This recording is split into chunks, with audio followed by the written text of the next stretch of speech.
You're on. All right. Hi, guys. Welcome. We don't usually do call-in shows on Wednesday night. We usually do our preview, but since it is a bye week and we have a lot to talk about, figured this would be the perfect time to do one of these. We haven't done one since last season.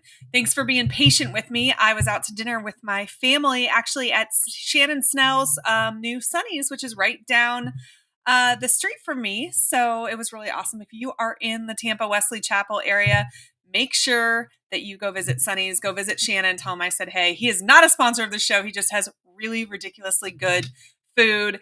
Liquid Flame says, hey, y'all. Hi, guys. How are you?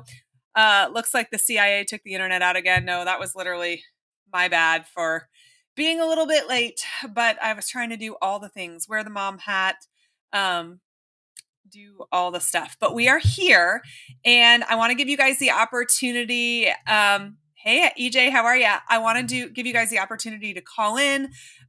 Let's talk it out. I feel like we have a lot of things that we need to chat about, and starting with, okay, so Urban made some interesting comments today. We've had some interesting Napier comments. We've had some interesting DJ Lagway injury updates, and I think we need to talk about it all. First of all, let's start with Lagway's health. So today, Billy was asked about the boot and, whether or not Lagway was going to be done for the year or anything else. And he basically said, that is a ridiculous rumor. That is not the case. His foot got stepped on during the game. The boot was completely precautionary, and he practiced yesterday. So, and I guess today as well. So he says we don't have anything to worry about with Lagway. I know if you are like me, you're a little gun shy because we've seen this story before. Unfortunately, DJ Lagway has seemed to be injury prone since he's been a Gator. So I don't know that you can blame any of us for being a little concerned when we hear he's in a boot. Let me see what you guys say. Good evening, Allie. Hope you're having hope you have some good news. Wish I could tell you I had some good news, but I'll talk it out with you. Clayton Kendall, Urban says we can't afford to fire Billy. Hi Top Rook says, hey, Allie, hey. Terrence Kenny says, no excuses. Kurt Signetti, spaghetti. EJ says, love your shows. Thanks, Mac. Good to see you too, Michael. And Clayton Kendall said he heard Spurrier said it too. Okay, so let's talk about that a little bit. And guys, make sure call in. I want to hear your voice. I want to hear what you have to say. I would love to chat about all of this. Juan Manuel, who commented on some of my Miami shows before, said, Allie Peak, bless you and your family, Hurricanes fan, but a fan of your show. Do you think the Gators wide receivers were a mismatch for Miami secondary? The guest last week thought so. Honestly, I don't think that we even gave our wide receivers an opportunity to see if it was a mismatch. I think that our, Miami's defensive line is incredibly talented, and our offense couldn't put anything together. So I don't know. I don't feel like we gave our wide receivers even a shot. So I don't know that we got to really see that mismatch at all, or, that matchup to see if it would be a mismatch. Let's chat a little bit while we're waiting for some of you guys to call in about the Urban comments today. He said he didn't think that Florida could afford Billy Napier's buyout. And so, I guess, therefore, the implication is that we're stuck regardless of the outcome of the rest of the season. I don't find myself disagreeing with Urban Meyer very often, but I don't think that's true. Now, I do think Florida will wait till at least the midpoint of the season, if not further along, before they decide to do anything about the coaching situation. If I was a betting person, my guess would be if Florida loses Texas and they lose Texas A&M, that it would happen the Sunday morning after Texas A&M. If I was a betting person. Now, Florida beats Texas. Doesn't mean that a firing's not inevitable, but it certainly pushes the timeline back a little bit, right? From everything that I have heard is that he's got to win 8 games. And that's been pretty consistent intel all along. And right now, 8 games is still mathematically possible. Now, do I think it's going to happen?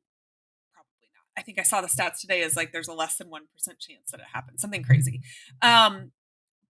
but you're saying there's a chance, right? So I think no matter what, the firing wouldn't happen until it's mathematically impossible to get 8. But I also think you need to be in a spot where it's advantageous. I don't know that there is anybody on the staff that they trust to be an interim head coach, which is probably an indictment on Coach Napier as well, right? That there's not anybody with enough experience on your staff to be a fill-in head coach. I know that everybody says Ron Roberts and it does say executive head coach in his titles.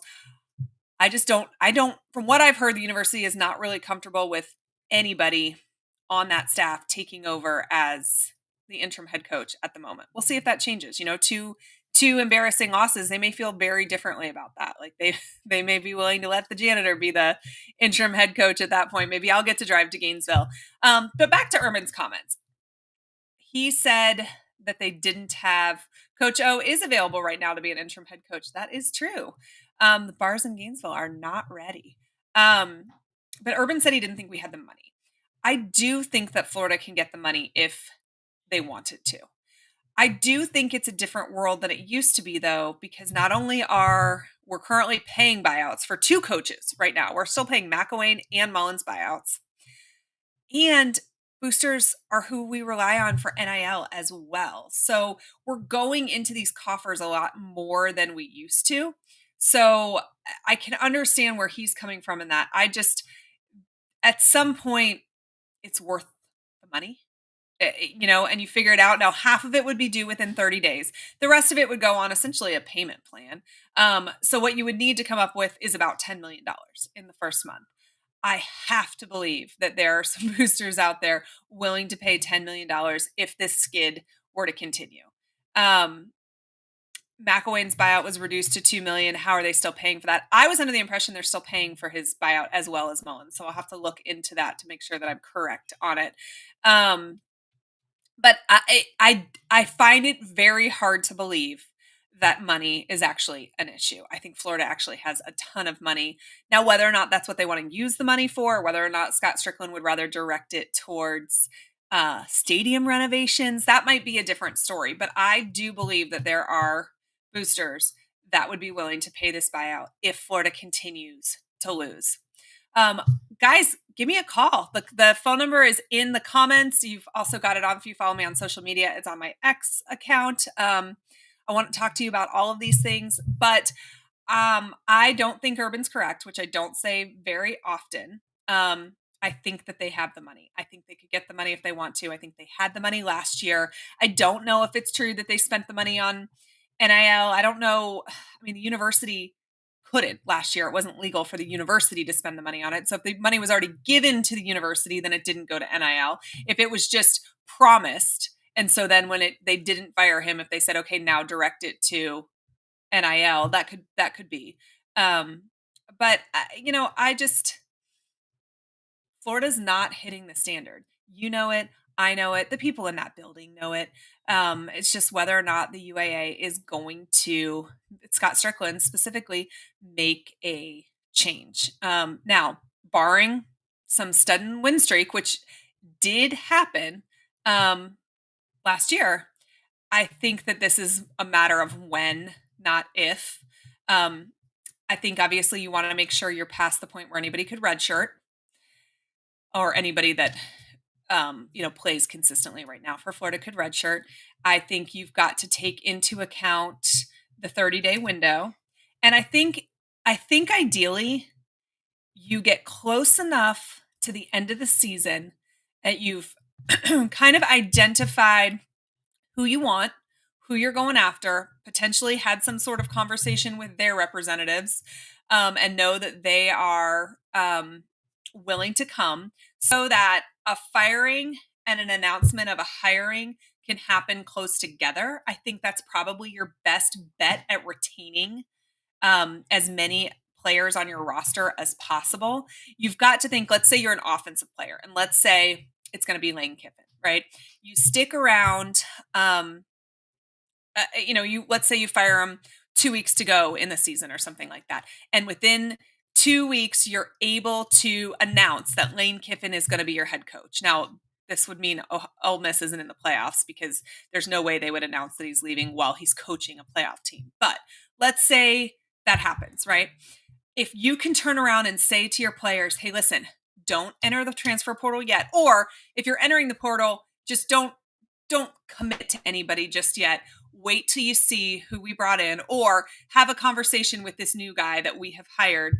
I think that's a better scenario for retaining a lot of your players. And you would got to think, particularly on offense, that a guy like Lane Kiffin would be really exciting to your offense. So, I don't know. That's I think what I would go for. We've got a caller. I'm going to go to Code Man. Hey, what's going on? Code Man, you there? Oh, we lost him. We got George there. George, your camera isn't on, but if you all right. Do I have Code Man? Do I have somebody? No. All right, George, are you there?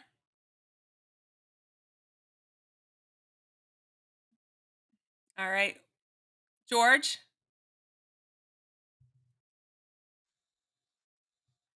George, are you there?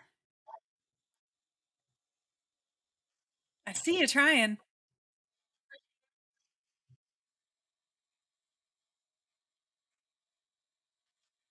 George, can you hear me?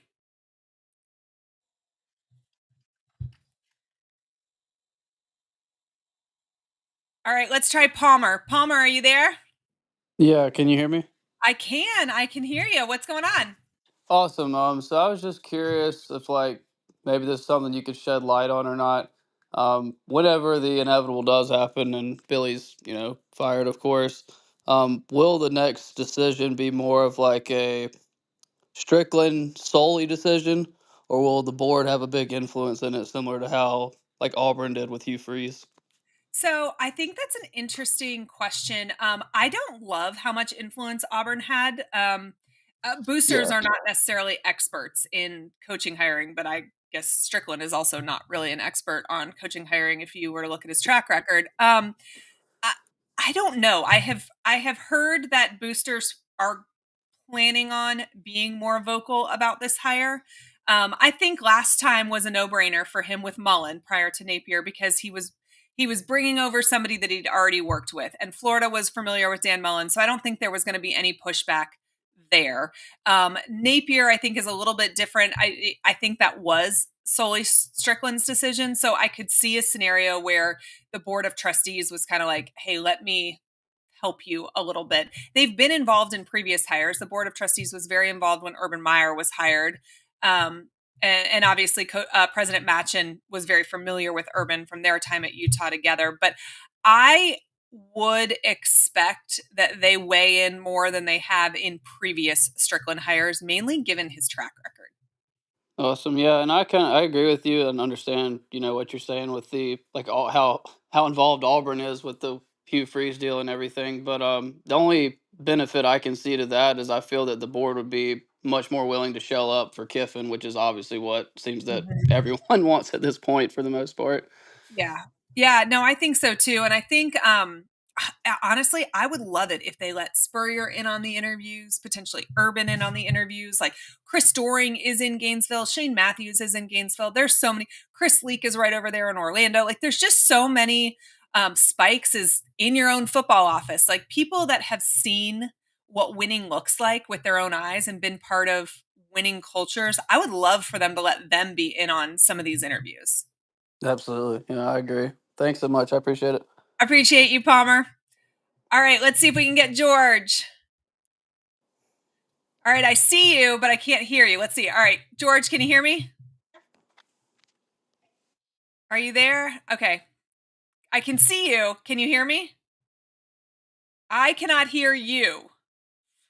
Um, so let's see. Up, you're on mute now. Let's try look and see down at the bottom if you can unmute yourself and see and turn your volume up. Let's see if we can hear you.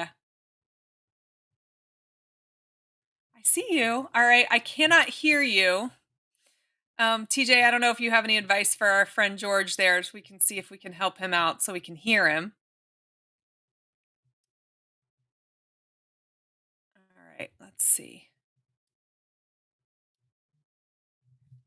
Let's see. Up, I might. Did I get you, George? Can you hear me? I can hear your background. I just can't hear you. Okay, jump off and jump right back in, and let's see if we can make it work for you. Okay, T Dub, what's going on, bud?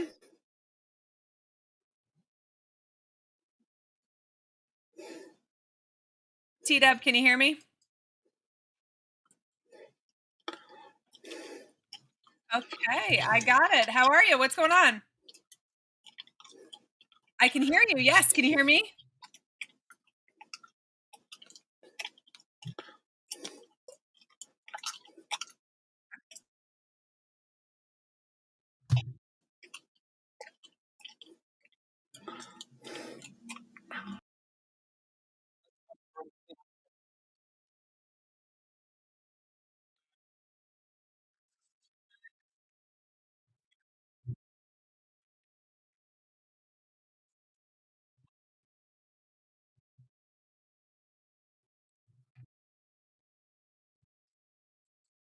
Mhm.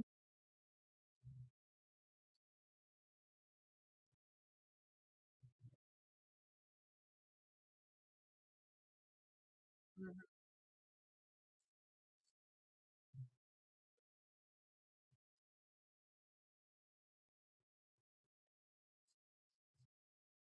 I mean, he's probably not the best play caller on his own staff. Yeah.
Yeah.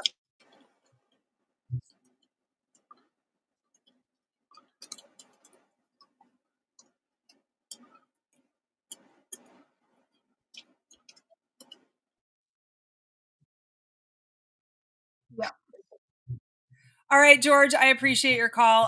Guys, in the comments, you said you couldn't hear him. I'm going to recap what George said. He just said he's really frustrated. He lives in South Florida. He's a Gator. And, the only time Miami fills their stadium is when UF came. And he said, we had the opportunity to tie this series. Billy Napier messed it up 2 years in a row. And now we have no idea when we're going to play them again. And, he also commented about Napier's comments today saying, that there's going to be some renewed accountability on offense. But George wants to know, where is that accountability for Billy Napier? And I agree with that. That comment really struck me because who are you holding accountable? Because it doesn't appear to be yourself. You have said you're not giving up play calling, which would be something that could potentially uh, cause an immediate positive change. You're not willing to do that. But so when you say there's going to be renewed offensive accountability, that to me says everybody else but him. And I don't know, they should have been accountable all along. I hate those comments. I don't like, when we say like, oh, practice is going to be competitive. Practice should always be competitive. Like these statements that they make to try to make us as fans feel better actually kind of make us feel worse because they're saying things that should have always been happening in practice. They should always be holding each other accountable. They should always have physical competitive practices. None of this is new. Guys, I want to see, I have some can't hear her either. Can you guys hear me now? Is that hopefully um anyway, hopefully you guys can hear me now. We'll see. Dub 36, can you hear me?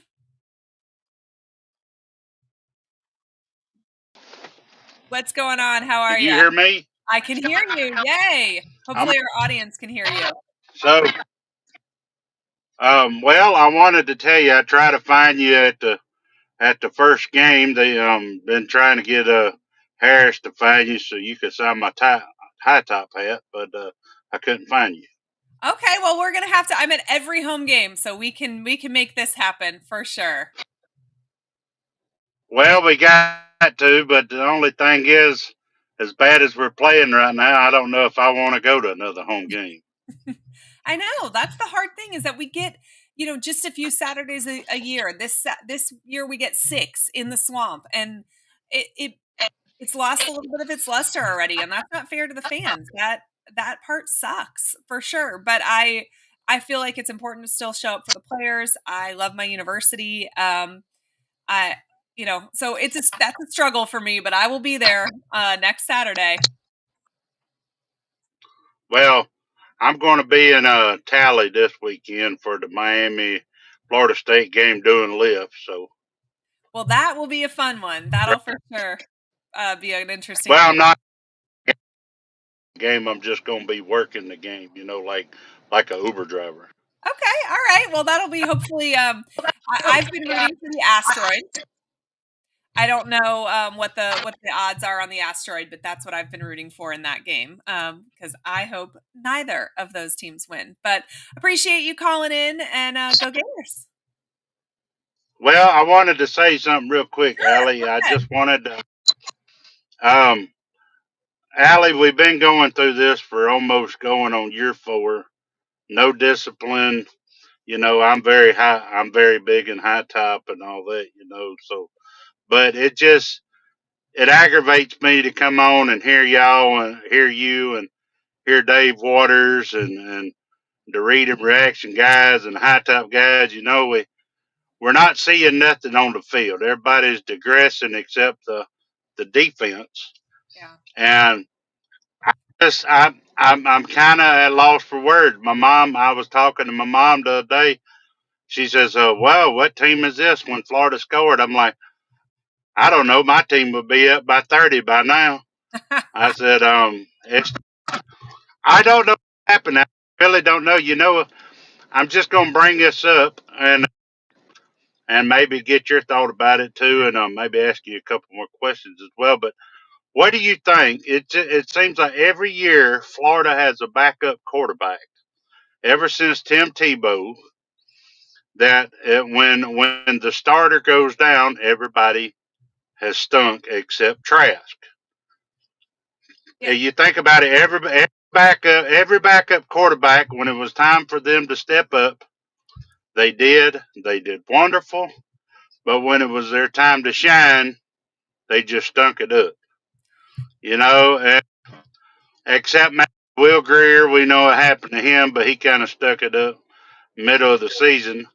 But I'm saying every backup, and now see DJ shine when it was his time to back up, but Yeah. now it's like, why isn't Billy letting him do the long passes? Is he still? I know he's hurt now again, boot and all this business, but was he even really? My question is, was he even really healthy to start with? Another thing, Napier, you gotta. I don't know what's going through the man. I don't like the man because he ain't got no fire in him. When Herb Street says the offense ain't got no fire in, I could tell you what Napier wants to call plays. He's just arrogant. Yeah. It ain't the ego problem. It's an arrogancy problem, and he may think he's a good offensive coordinator and don't want to be a head coach. But the problem is he got fired from Alabama and Clemson for the offensive coordinator position. So I mean, there's got to be something. I mean, if I was one of them reporters that could ask questions, I would be dead up with the man. I'm like, do you really enjoy your job? Because if not, then if not, then why are you even here? I mean, if you really care about this job, why is your process not working? Yeah. You know, Yeah. I mean, and then they can too. yeah. Well, there's probably a reason that they don't let me ask questions in the press conference, because I would probably ask things similar to that. But I believe that Coach Napier wants to win. I won't sit here and say that I don't think he wants to win. I do think he wants that. I think that he has an inability to remove himself from the situation and look from the outside in with an honest perspective. I think he truly believes if I can just get them to execute the plays, my offense will work. I think the problem is we have 4 years of proof that it's not, and whether it's them being able to execute it or your offense as a whole doesn't really matter because you're the head coach and it's year 4. So you should be doing better than you are, and Florida's offense hasn't cracked the top 50, so it doesn't Well, um, well, make sense. what about this? What about this? He knows how to win, but at a group of 5 level. He don't Yeah, know what it's like to. I mean, yeah, he was in the SEC, he was in the ACC, but and he won a national championship Alabama, but he was still young. yeah, But to play with the big boys, you got to have that fire and ability. I'm kind of lost for words for the next coach. I don't want it to be Lane Kiffin. I never did like. I tell you one thing that really rubbed me the wrong way is when he said that we're going to go to Rocky or we're going to be something Rocky Top, whenever they beat us or whatever, and then we ended up beating them. he did. And from then on, I just never did like him. I never did. John Gruden, I don't know. I mean, he's a quarterback coach. At least we know he wants to work for them. But some of these other guys, I don't know. I'm just kind of. I want Napier gone. I like the ability to recruit. Why don't we just find a head coach and make him the recruiter? Is what I'm saying. Yeah. Well, I But mean, then yeah. With as far as Lane Kiffin goes, I think when that stuff happened with Urban, I think he was really young. I think he's learned a lot since then. I think our offense would score a lot of points, and I think he would have he wanted to be Spurrier before he had earned the right to speak like Spurrier when that happened, when he was the head coach at Tennessee. I think he's had a lot of things humble him along the way. I think he's learned from a lot of things. So if we did have Lane, I think we'd see a very different Lane than we saw that year that he was the head coach at Tennessee. And, that absolutely drove me nuts when that happened. But I would be totally okay with Lane as the head coach. There's a few others on my list that I would look at as well. I'm just ready for something different, I think. I want a coach with fire. Now I didn't like Muschamp's fire too much, but I want a guy like Urban, that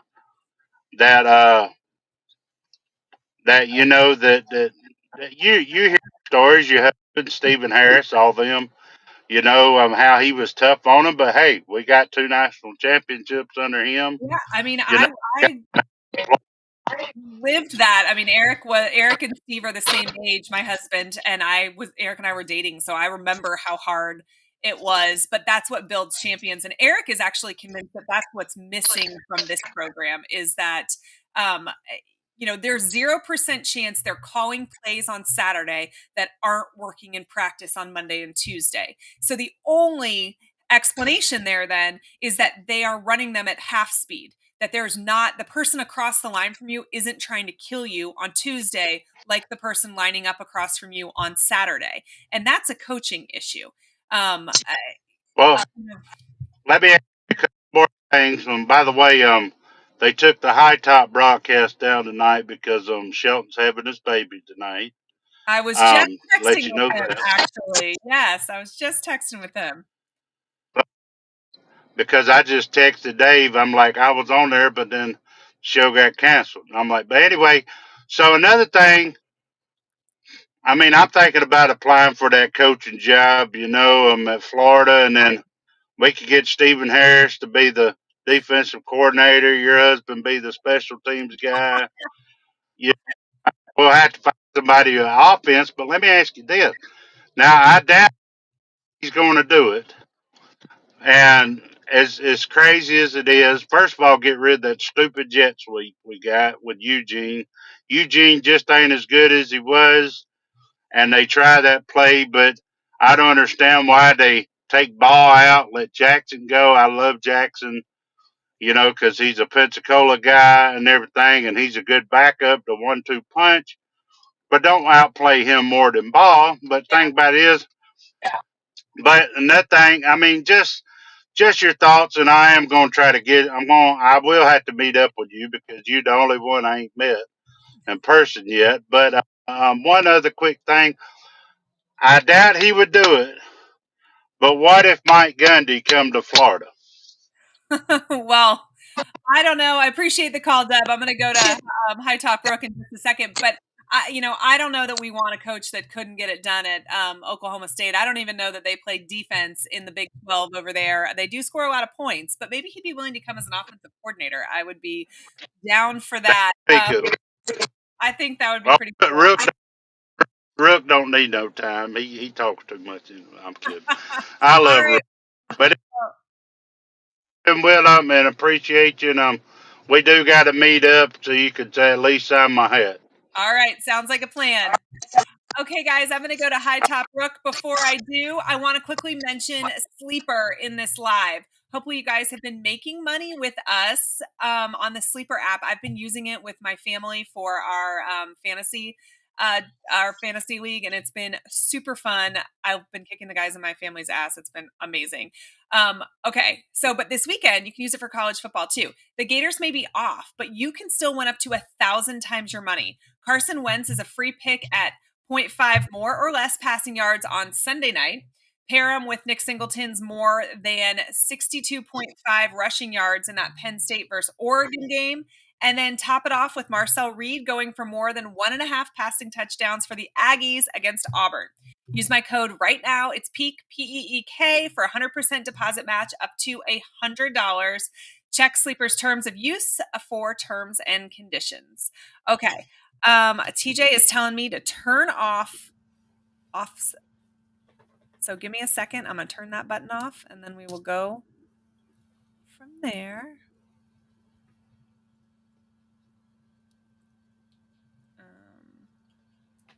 Okay. All right. I think we are good to go. Hi, Top Rook. What's going on, bud? How's it going, Allie? It's good to talk to you again. Living the dream. Good to talk to you too. Okay, so tell me where your head is at as we. I kind of feel like it just feels like we're circling the drain right now. Well, other than my crash out on Twitter, number Scott Strickland. I appreciate that. Hey, somebody has got to say the quiet part out loud. It has to be said. Once again, congrats to Shelton. I don't know if he's watching or not, but huge day for him. It truly is the best day of the week at High Top. It is the best day of the week. My thoughts are kind of, we're definitely the slump in coaching carousel that Florida's gone through the last 15 years. It's been pretty bad. The one thing that I want to address, and it's something that goes back to that conversation I had with Eric. She was definitely right, by the way. It's so annoying when this happens. Like when your husband's right. Yes, he's right a lot about this stuff, but I always accuse him of being negative. Because at the beginning of the season, I want some hope and some. Oh yeah, everybody does. We fixed. Not Eric. Eric does not. He wants realism all the time. We all drink the Kool-Aid, unfortunately. But the thing that's really getting to me is a lot of the stuff that people are saying about DJ, and the thing is Billy Napier is who Billy Napier is, and that's not going to change. He's a prideful man, and that's going to cost him. That's costed him his job at UF. That is just the fact. Yeah. DJ, I'm willing to give some grace to because he's still a kid.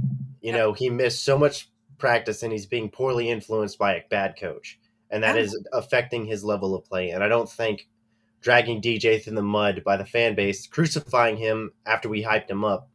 We are the ones who set these unrealistic standards for Lagway, and it's unfair to him. Another thing is I see some people going after Billy's brother Kurt, and I just don't think that's fair. Kurt is doing what any sibling would do to help his brother out. I don't think that is a fair thing to go after him. So Yeah, want so I people to be haven't critical on it. seen anybody going after Kurt, but yeah, first of all, I think I've family seen should some be, comments. I feel like family should be off limits. That Yeah, I think that's crazy. And I mean, if my brother was the head football coach at the University of Florida, they could be losing every game, and I would still be hyping them yeah. up. You'd still That, you show up for your family all the that's time. your job as a sibling. And Yeah, as far as Lagway goes, I don't know that I blame the fan base for the unrealistic expectations. I think Napier could have done a better job being honest with us over the summer to undoubtedly, temper yes. expectations a little bit. If I had heard in, two-a-day press conferences like, "Hey, man, we're also interested to see how the first couple weeks of the season goes because our guy has missed so much time and he's incredibly talented, but it's going to be a little rusty at the beginning." Instead of, "You guys should see what I'm seeing in practice and spot the ball, put it down, spot the ball, like Oh yeah, you guys are going to be, this is the best team we fielded, you're going to be so impressed." I like part of Napier's issue. I always joke that the only thing he does worse than his offense is his PR. Because yeah. He's not really good in pressers.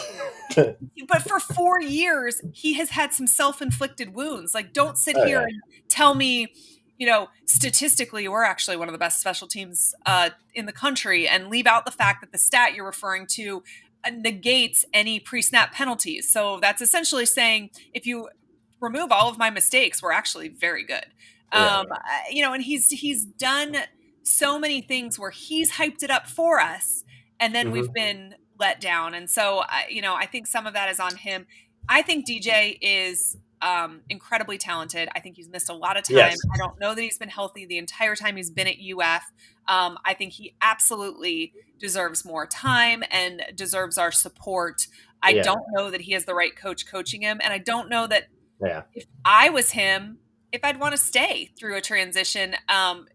He's got to be in a tough spot right now. And I do not, I don't envy him for sure. I don't know if DJ is going to ever even hear this, but if it ends up coming to where he doesn't want to stay, you know, I honestly, a lot of people will be mad, but I won't, because unfortunately he's getting crucified right now and it's terrible. And I really feel for the kid because you could see it on his face. He's trying to make things Oh worse. yeah. When DJU went to FSU and Mhm. everyone was joking about them, I was still like, I feel sympathy for DJU because he's Yeah. you can see it in their face. They hate that they're failing so hard. Yeah, And and he's supposedly the first person in the building, the last person to leave. Like, yeah, this is not happening because of lack of preparedness on his part or effort. It's not working. It's not yeah, clicking.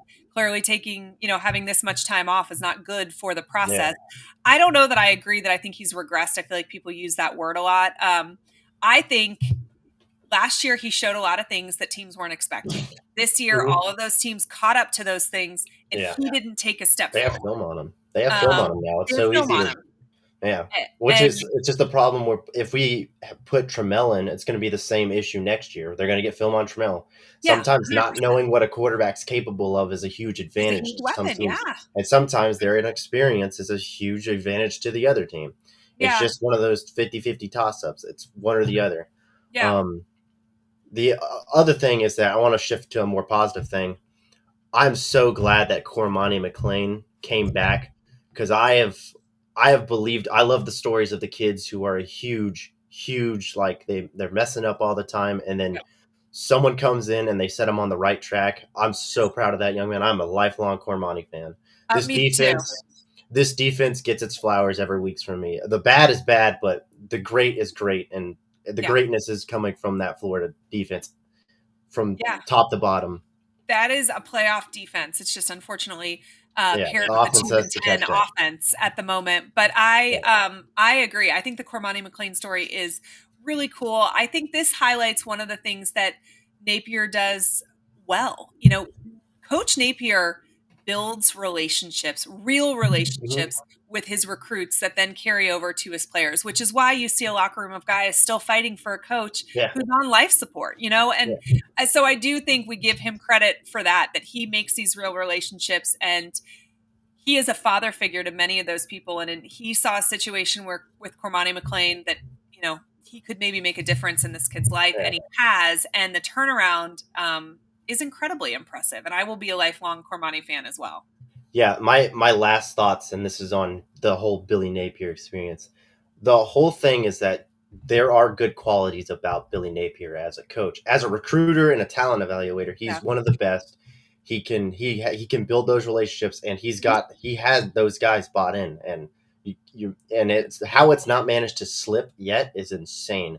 But unfortunately, we've he got his miracle season last season, and there's no more goodwill left for Napier. I don't even think if he goes and wins out and goes 9-3, they would extend him because the fans are tired of just seeing it. They know what to expect from Billy. Yeah, It I is think he's just an shown us who he unfortunate. is, and Yeah, it's it's our not going job to now change. at this point to determine, is that good enough? Yeah, And we don't think it is. We've seen this movie season after season, but I do think he has redeeming qualities, which is kind of yes, why this is frustrating, because had he just handed over the reins, taken yeah, a hat or two off, if they'd gotten a real GM his first year, if he yeah, had gotten a real offensive coordinator, we wouldn't be in this boat. And it is frustrating because he is good at yes, multiple facets of this head coaching gig, but the parts he's not good at are yeah. what is going to get him fired. And it's going to continue. And no matter where he goes to coach, it will follow him. If he cannot let that one albatross around his neck go, Yeah. it'll and obviously the guy that obviously everyone wants is Lane, because I mean, you look at how he's associated with UF, who his biggest influence was, and all of Yeah. that.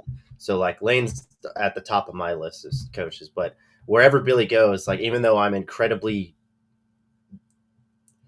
disenfranchised with what he's done this season, I hope he's successful, hope he's fine, but I just don't want him to be at UF anymore. Well, maybe And we have an opening as a team pastor. I mean, I'd be fine with that. Like that yeah, way, like like, Dabo Sweeney. yeah, like Like give, Dabo. give some good life advice and some hugs out and some cookies, and let's let somebody else call the offense. I appreciate it. Hi, Top Yep. Rook. I will I'll talk let to you TJ get in soon. here so he can finally talk. He looks like he's been waiting a minute. Okay, actually, we're going to go to Kova when TJ gets a chance over here to throw it to Kova. All right. God bless. Y'all have a good week. See ya.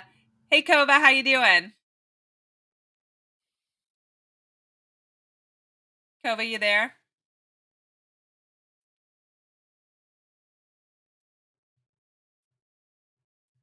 All right, we're struggling with our technology tonight. Also, not my favorite aspect of doing all of this is the technology portion of it. Kova, let me know if you can hear me. Okay, he wrote in the chat, "Hi, I'm a current video. I just wanted to say I love watching your videos. You've helped me learn so much." Oh, current student at UF. Oh, I love that. Well, thank you very much, Kova.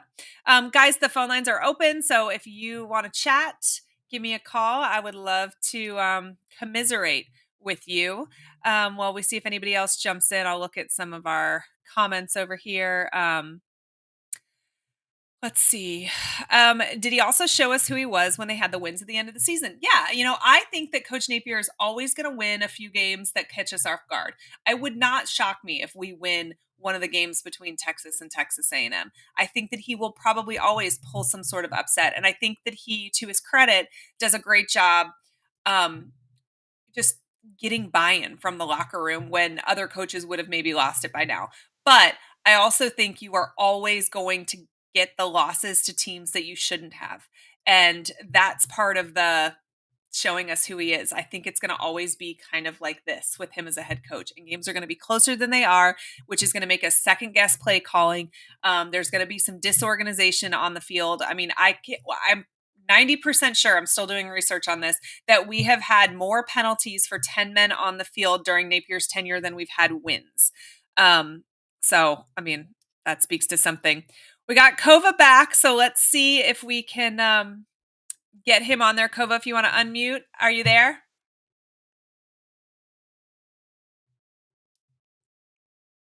Kova? All right, well, we'll hop back out and hop back in. We'll see if we can make it work for you. I would love to talk to a current UF student. Okay, let's see. Napier trying to prove Dabo was wrong by firing him as the OC at Clemson. Yeah, I don't think that's going well. And I really do think that he would be in a much better spot had he handed over the reins 2 years ago. Even if he was an incredible offensive coordinator, which I don't know that his resume tells us he's ever been, but let's say he was an incredible offensive coordinator. I think you wear too many hats as a head coach in college football today with all of the NIL and everything else to do both jobs. We saw what happened. I do think that Ryan Day is an elite offensive coordinator. He can't handed over the reins. We saw what happened. We've seen what happened when Norvell handed over the reins. Like, there's just so many Drinkwitz when he handed over the reins. There's so many head coaches who I would say were probably better offensive coordinators than Billy Napier was that handed over the reins and then found more success. So I don't understand why that's not worth a try. The definition of insanity is doing the same thing over and over again and expecting different results. You know you're circling the drain right now. Throw a Hail Mary. Let's let Russ Callaway call the game. Let's see what else you got on this staff. What does it hurt? Okay, let's try one more time. We're going to go to Kova. Kova, if you want to go ahead and unmute, let's see if we can make it work. Are you there? Can you hear me? Yes, No? I can. Yes, I can hear you now. Yay! Okay, how are Hi, you? nice to meet you. Nice to Good, meet good. you. No, I just wanted to say that I watch your videos all the time and you've helped me learn so much and it's just great to get to talk to you. I literally I'll be at the games waiting to see if you tweet something and stuff like that. Oh my So gosh, I love that. That is so awesome. What are you studying at yeah. UF? Huh? What are you studying at UF? I'm studying behavior and cognitive neuroscience on the pre-med track. Okay, well, that's Yeah. amazing. Much smarter than I am over here with my journalism degree. Thank you. No, yeah, I was just a little it kind of sucks to kind of get gaslit, the entire year. And I paid a lot of money for the student pass, and I feel like that's not really being talked about, kind of the deception that we kind of got as a fan base. And I would just love to see some accountability from Scott Strickland or something. I don't think it's going to happen, but that's kind of my thought on it.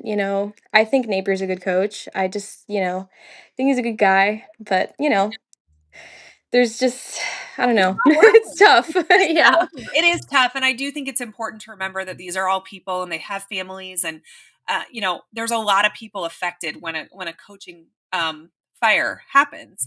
Hmm. But you're right. There should be some accountability for Scott Strickland. I think the fact that we've heard nothing all along, as these losses have stacked up the last couple of weeks is disappointing. I would love for our athletic department to put something out, hey, Hmm. these are not acceptable. And we're hoping that Coach Napier turns it around. Something that tells us that if he doesn't, there will be a consequence for it. Yeah. Yeah. Well, it was great talking to you and getting to meet you. Thank you so much. You're so welcome. Thank you so much. And good luck the rest of the semester. Thank you. Oh, that was so adorable. I love that so much.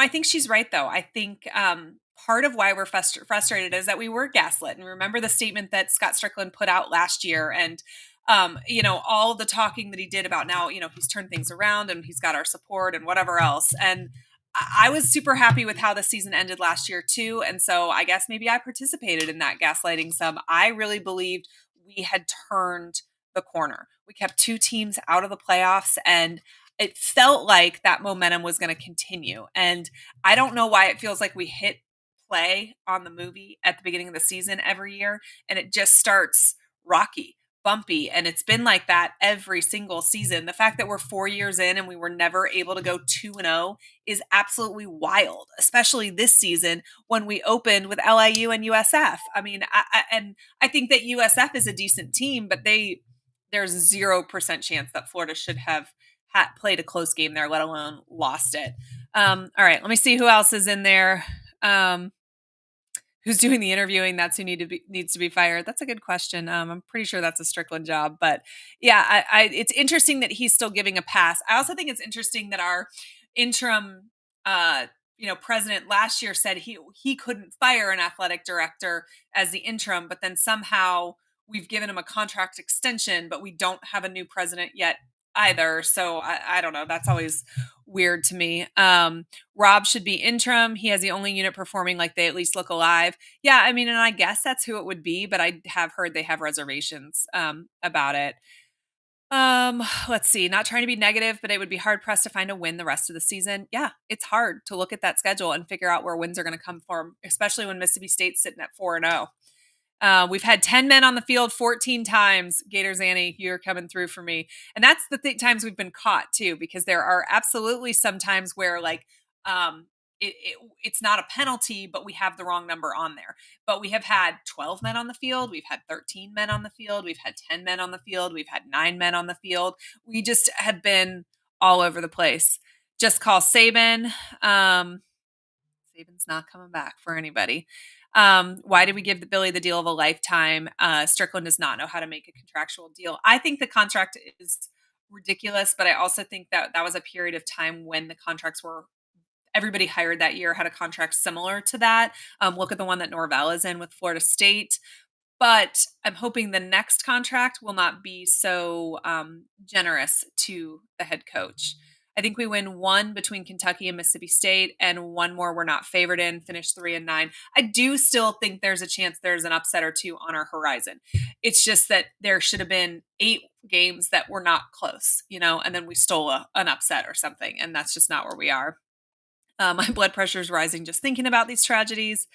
Jed Fish is better than Kiffin at coaching and play calling. I would not be against Jed Fish, and I love the story about him being a student at UF and putting a note on Steve Spurrier's car every day until Steve Spurrier hired him as a student. I think that is a pretty cool story. Let's see. Shane said he would throw 5 deep balls. Shane would throw probably more. Shane is very upset that we do not air it out a little bit more.